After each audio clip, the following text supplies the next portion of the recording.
যা কাফেরা নওজওয়ানেরা, আমার আলোচনা আপনাদের পছন্দ নাও হতে পারে, কেননা দীর্ঘ 8 বছর ধরে চিৎকার চেঁচামেচি করছি। ভাইয়েরা, ঐক্য হও, একতা হও। কারো ক্ষতি করার জন্য নয়, তোমাকে মারার জন্য কেউ যদি এক হতে পারে, তুমি বাঁচার জন্য কেন এক হবে না?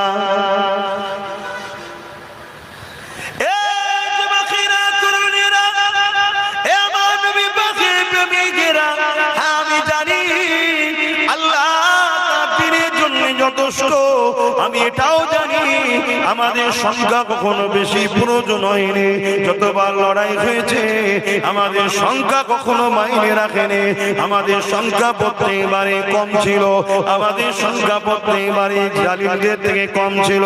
আমাদের হাতে পাওয়ার প্রত্যেকবারই ছিল না, আমাদের হাতে অর্থ পাওয়ার প্রত্যেকবারই ছিল না। কিন্তু আলহামদুলিল্লাহ প্রতিবারেতেই বিজয় আলহামদুলিল্লাহ আমাদেরই হয়েছে। আগামী দিন পুরো বিশ্ব জুড়ে একটা বিষয় লড়াই হবে। সেই লড়াই শুরু হয়েছে সবে, টুক টুক টুক টুক টুক টুক টুক টুক করে হতে লেগেছে। এই লড়াইয়ের শেষটা কি হবে আজ আমি বলে যাচ্ছি। বেঁচে না থাকলেও মিলিয়ে নেবে, ইতিহাস সাক্ষী দেবে ইনশাআল্লাহ।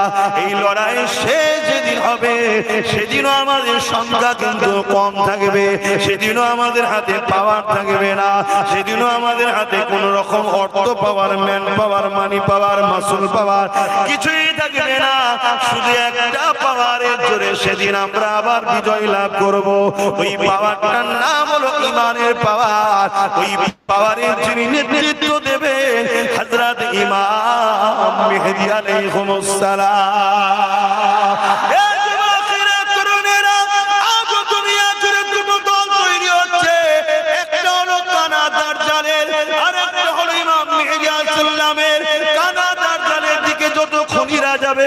চোরেরা যাবে, ডাকাতেরা যাবে, চরিত্রহীনরা যাবে, জালিমরা যাবে, পৃথিবীর অত্যাচারীরা যাবে, খুনিরা যাবে, সমাজ বিরোধীরা যাবে, এমন করে চরিত্রহীনেরা তার জালের দিকে যাবে।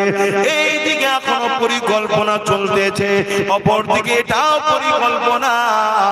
আরে আমাদেরকে শিক্ষা দিতে হবে, সেটা হলো এটা মানবতার পক্ষে না, এর পক্ষে গরিবের পক্ষে। যিনি দাঁড়াবে হযরত ইমাম মেহেদী আলাইহিস সালাম, তিনি ইমাম হাসান হোসেন হুজুরের আওলাদ হবে। তিনার নেতৃত্বে আল্লাহ পাক এই জমিনে আবার ইনসাফ, ইনসানিয়ত, ন্যায়, সত্য, শান্তি, সাম্য তামাম পৃথিবীতে গরিবের মুখে হাসি ফুটবে, এতিমের মুখে হাসি ফুটবে, নারীর অধিকার মিলবে, তামাম পৃথিবীতে আবার শান্তি প্রতিষ্ঠিত হবে। আর একটু যদি বলি, কারবালা শুরু করেছে আমার ইমাম হোসেন পাক, লড়াই হয়েছে জালিম শাসকের বিরুদ্ধে, কারবালা চলতেছে, এখন আমরা কারবালাতেই আছি, লড়াই এখনো জারি আছে। আজ এজিদ বাহিনী আছে, হোসেন বাহিনীও আছে, আজও লড়াই জালিম শাসকের সঙ্গে চলতেছে। এই লড়াই চলতে থাকবে, চলতে থাকবে, চলতে থাকবে। যারা জালিম শাসকের সাথ দেবে এজিদ বাহিনী, যারা জালিম শাসকের বিরোধী করবে হোসাইন বাহিনী। এই লড়াই চলতে চলতে এই লড়াইয়ের আখেরি ময়দানে ইমাম হোসাইনের পক্ষে নেতৃত্বে লাগবে আমার হোসাইনেরই আওলাদ ইমাম মেহেদী আলাইহিস সালাম। এই কারবালা শুরু করেছে ইমাম হোসাইন, শেষ ময়দানে বিজয় হবে হোসাইনেরই আওলাদের হাতে।